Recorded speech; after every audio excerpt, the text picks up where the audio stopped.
So that brings us to Ruth Kornheiser. She's one of the first social theorists that go back to this idea of social disorganization, and this begins the reinstitution of the theory and bringing it back to relevancy. Um, Her seminal work, Social Sources of Delinquency, she's looking at the divided classic theories of juvenile delinquency, and she divides them into three basic types: cultural deviance, which is the work of differential association and social learning theorists; of course, the strain theorists; and the social disorganization folks, which give the macro perspective of what's going on. Just wondering about how neighborhoods are why neighborhoods are characterized by poverty, and why that poverty, population turnover, and racial and ethnic heterogeneity ultimately cannot control the environments in which they live in, and because it's so socially disorganized, they cannot achieve common goals. Kornheiser and others are following and continuing to focus solely on the structural aspects of the theory.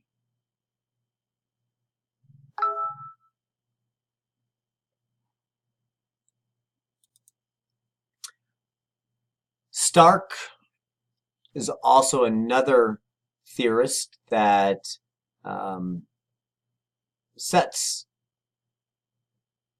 the work on the theoretical founding of social organization. Stark developed 30 propositions linking neighborhood characteristics to high rates of deviance. Of course, population density, poverty, mixed land use, coming back to that idea that the business centers tend to be centers of deviance as well, transience, and of course dilapidation. Bursick's also gets into the social disorganization game and provides reasons for the decline in the popularity of the theory, and made the following recommendations. Essentially thinking about the neighborhood as a social context for individual behavior, so understanding the structure of the neighborhood and then how that relates to individual behavior. They're focusing on measures of deviance that are not the result of official responses.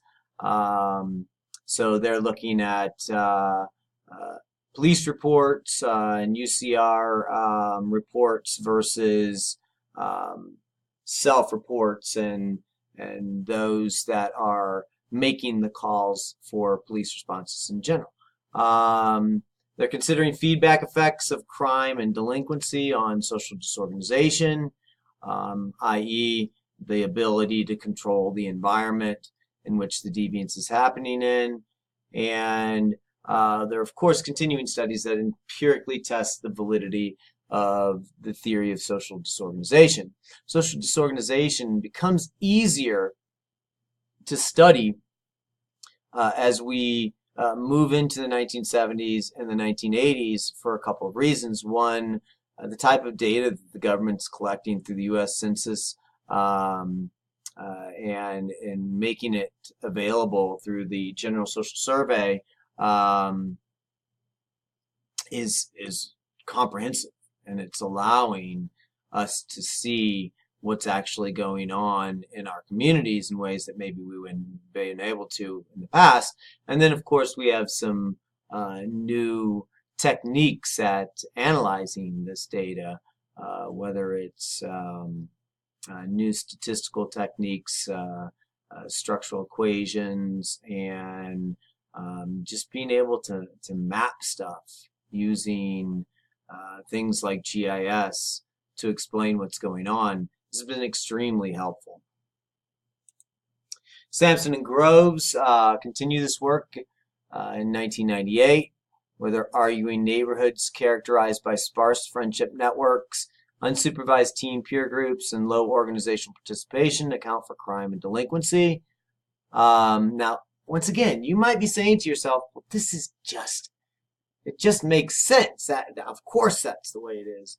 But that just because it's supposed to make sense, just because it's supposed to play out that way, doesn't mean it always does, and that's where science comes in. And so Sampson and Groves largely explain the relationship between poverty, ethnic heterogeneity, population turnover, family disruption, and urbanization. They're looking at what's going on, and they come to some conclusions about what they're finding.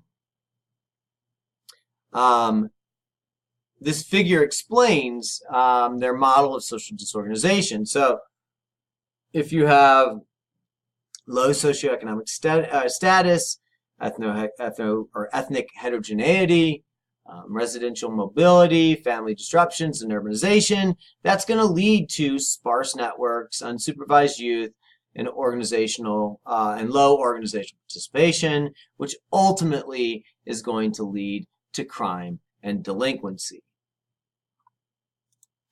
Vasey and Messner in 1999 begin to replicate many of the studies that come before them, and especially the British Crime Survey analysis.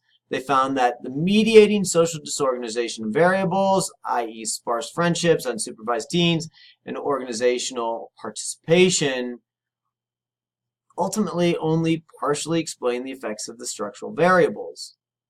And they end up arguing that the results were partially consistent with social disorganization theory. And Lowenkamp and et al. End up replicating Sampson and Groves studies and find that they're largely consistent over and across time. And what we're finding is that the use of social disorganization theories is certainly proving to be generalizable if you can control for data differences and things like that. Some more contributions. Of course, we have Osgood and Chambers, who examined structural correlates of juvenile homicide, rape, weapon offenses, and simple assaults in 264 non-metropolitan counties in Florida, Georgia, South Carolina, and Nebraska. They found that population turnover, family disruption, and ethnic heterogeneity were related to most juvenile arrest statistics. Now remember, you would not have been able to do this type of data manipulation in the 1950s. So by the 2000s, we have some really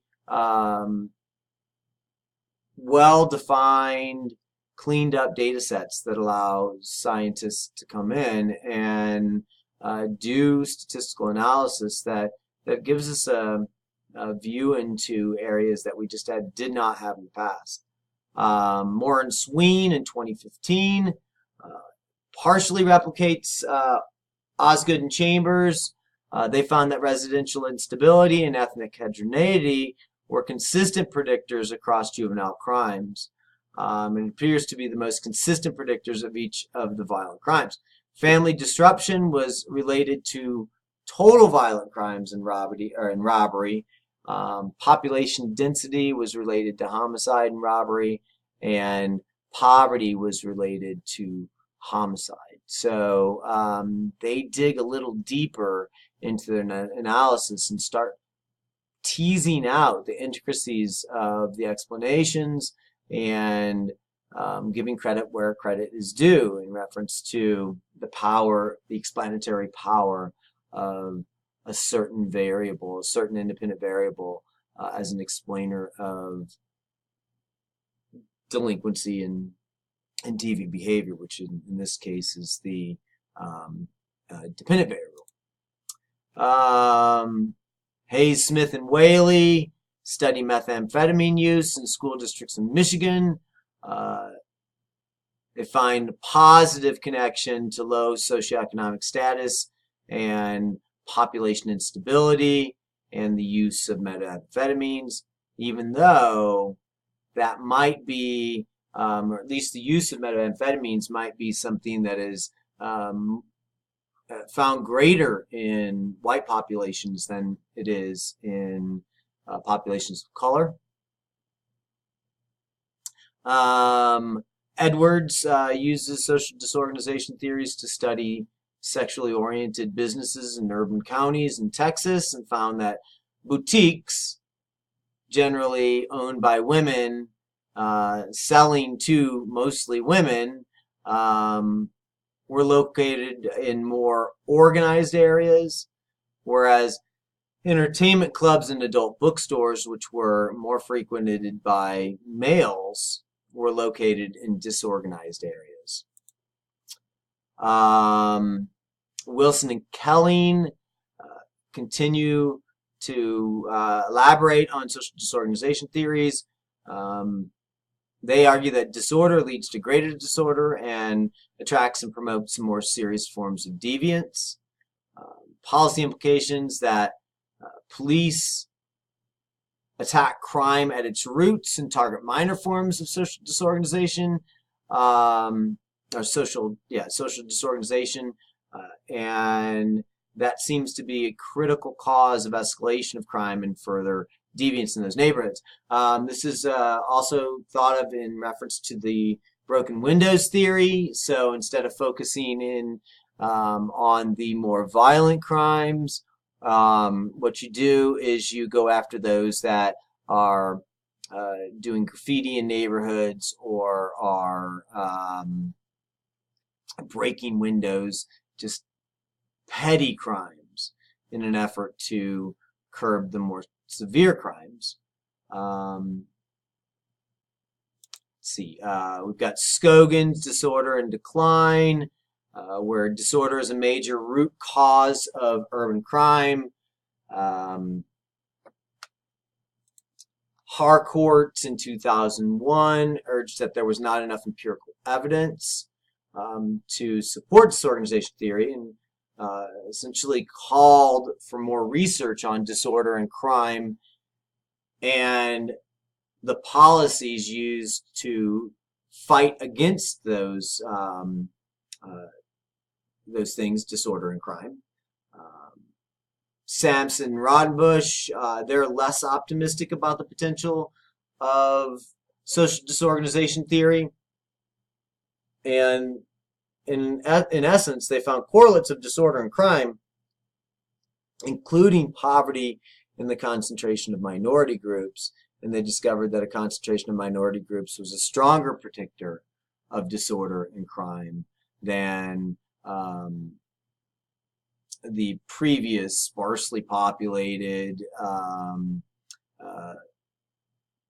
low numbers of social connections, and things like that.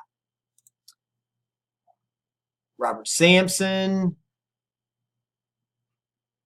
comes up with the idea of collective efficacy. So in order to understand how we improve communities, we need to see what works in communities and then how we can produce those effects in other areas. Sampson is looking at individual efficacy as an individual's ability to accomplish a task, whereas collective efficacy is a neighborhood's ability to recognize common goals of a safe environment, largely free from crime and deviance. So these two are differentiated from each other. And as social cohesion among neighbors combined with their willingness to intervene on the behalf of the social common good increase, so does the stability of their neighborhoods. This collective efficacy is an important mediating effect between structural factors associated with social disorganization and deviant behavior. So if you have this collective efficacy in your community, some have called it social capital in the past, if you have this cohesion, then it's much more likely to have lower levels of deviance, and communities and neighborhoods that have limited amounts of crime and other types of deviant behavior.